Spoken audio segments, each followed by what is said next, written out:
اور دوسرا یہ کہ میرے آقا نے امام حسین کی خاطر سجدہ لمبا کر دیا۔ حوالے دینے کا وقت نہیں ہے، جس کسی کو حوالے چاہیے تو حضور شیخ الاسلام کی کتاب اٹھائے، مارج البحرین، ساری احادیث اور حوالہ جات مل جائیں گے۔ تو میرے آقا نے امام حسین کی خاطر سجدہ بولے لمبا کیا۔ تسبیحات کتنی پڑھی؟ 72 تسبیحات ہو گئی۔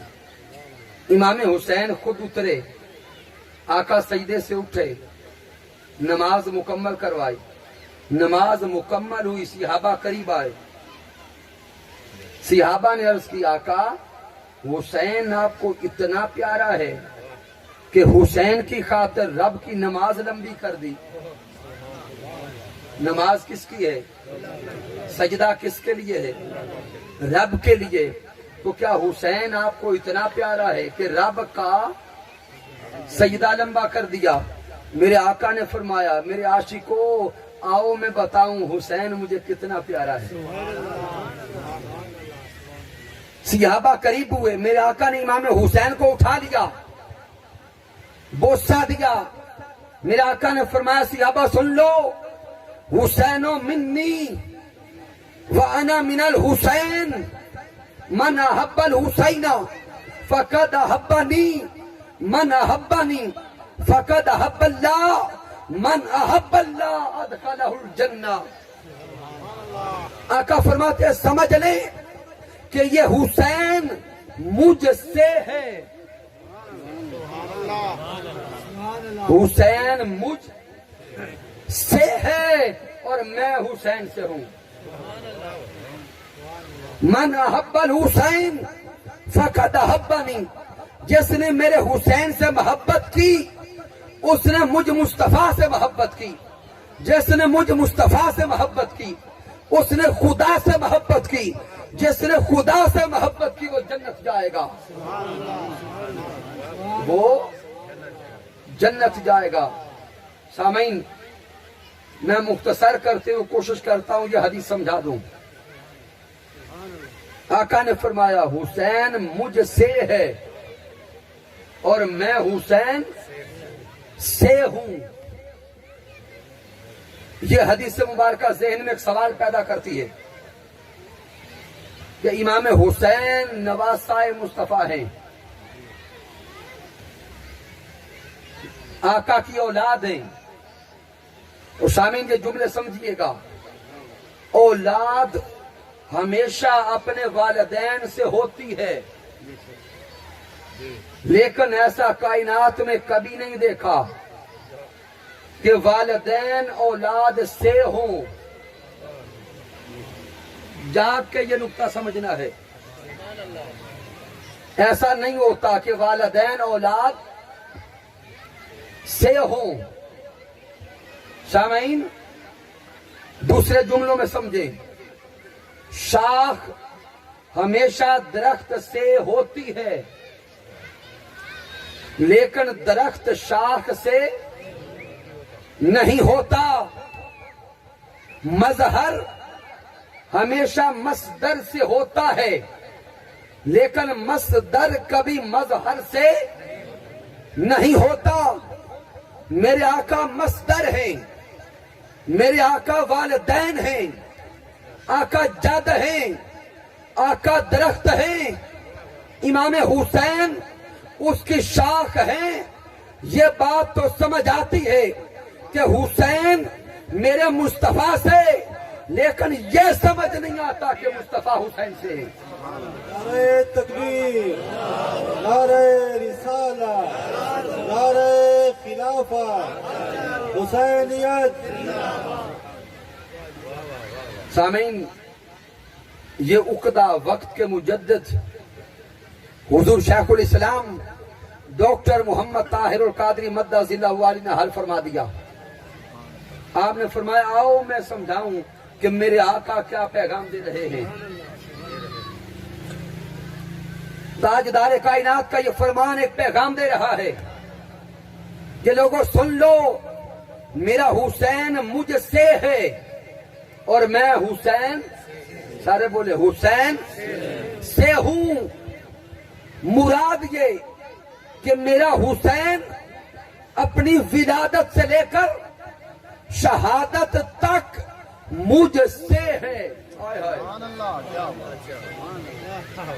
میرا حسین اپنی ولادت کے دن سے لے کر شہادت کے دن تک مجھ سے ہے اور شہادت حسین سے لے کر قیامت تک اب میں حسین سے ہوں.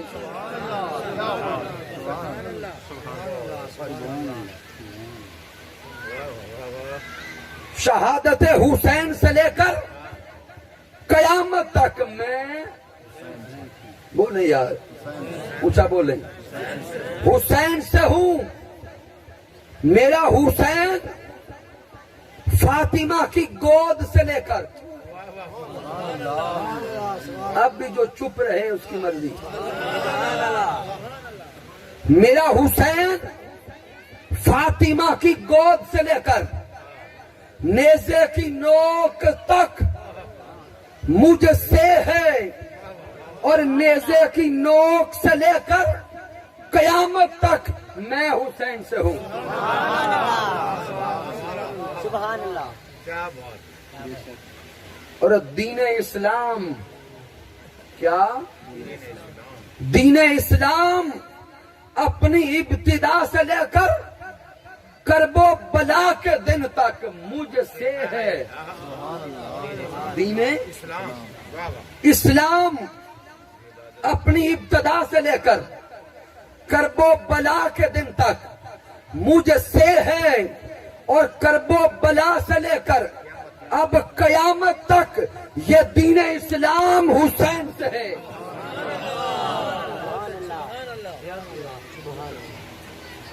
ارے دین اسلام کا نام لینے والوں آج کلمہ حسین سے ہے. یہ اذان حسین سے ہے. نماز حسین سے ہے. کیونکہ اگر کرب و بلا میں حسین شہید نہ ہوتے تو آج گھر گھر میں یزید ہوتا.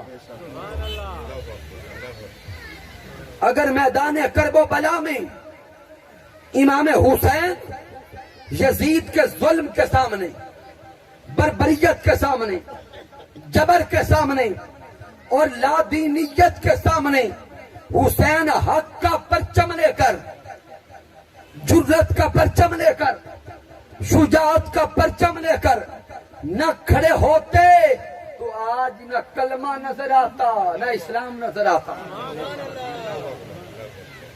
آج جو یہ مساجد میں آسان سنائی دیتی ہے یہ احسان ہے امام حسین کا. جو آزادی کے ساتھ کلمہ پڑھتے ہیں تجھے ہم پر احسان ہے امام حسین کا.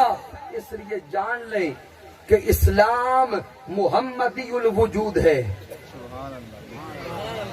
جملے کو سمجھیے گا. اسلام محمدی الوجود ہے اور حسینی البقا ہے.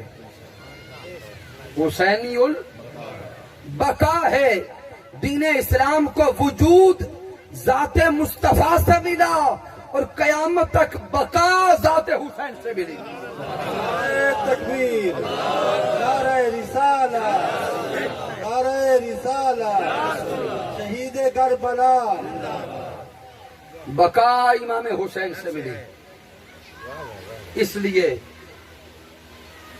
یہ آذان بھی حسینی ہے. کلمہ بھی حسینی ہے. نماز بھی حسینی ہے. دین اسلام بھی کیا بولے حسینی ہے.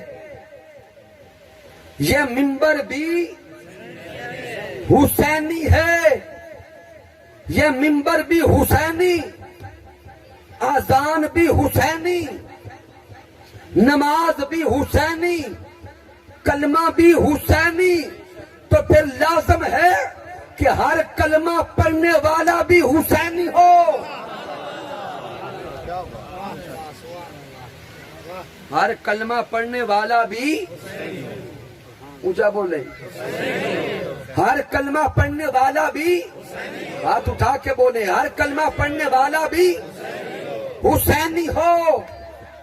پھر سمجھ لیں اگر کوئی کلمہ تو پڑھے لیکن حسینیت کا نعرہ نہ لگائے,